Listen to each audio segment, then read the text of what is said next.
ஒரு வகுப்புல மாணவன் மற்றும் மாணவிகளின் விகிதம் 4:5. ரைட்டு. இதுல மாணவனின் எண்ணிக்கை 24 அப்படின்னு கொடுத்திருக்காங்க. ஸோ மாணவன் அப்படின்றது இங்க 24 பேரு. அந்த மாணவன் 24 பேருன்றது இங்க மொத்தம் எத்தனை பங்கு அப்படின்னு கேட்டீங்கன்னா, boys versus girls. So boys 4 பங்கு, கேர்ள்ஸ் 5 பங்கு. இதுதான் கொடுத்திருக்காங்களா? கரெக்டா? அப்ப 4 பங்கு தான் 24 பேர். நான் ஏற்கனவே சொன்னதுதான்.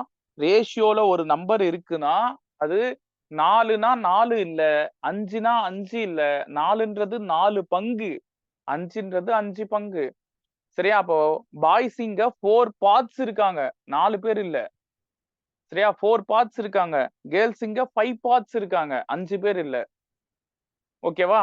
4 பார்ட்ஸ். இப்ப பாருங்க, நான் என்ன செய்றேன்? எனக்கு ஒரு பங்குக்கான ஆன்சர் தெரியணும். அதுதான் எக்ஸ். சோ 4 நாள் 4, 6 நாள் 24. சோ எக்ஸோட வேல்யூ 6. இதுதான் ஒரு பங்குக்கான ஆன்சர். சரியா? ஒரு பங்கு 6 பேருப்பா. கேர்ள்ஸ் எத்தனை பங்கு இருக்காங்க? கொஸ்டின்ல பாருங்க. மாணவிகளின் எண்ணிக்கை என்ன அப்படின்னு கேக்குறாங்க. சரியா? ஃபைண்ட் த நம்பர் ஆஃப் கேர்ள்ஸ்ன்னு. கேர்ள்ஸ் வந்து 5 பங்கு இருக்காங்க. அப்ப 5 இன்டு ஒரு பங்கு என்னமா? 6ஆ? கரெக்டா? ஒரு பங்கு 6னா 5 பங்கு என்ன? 30.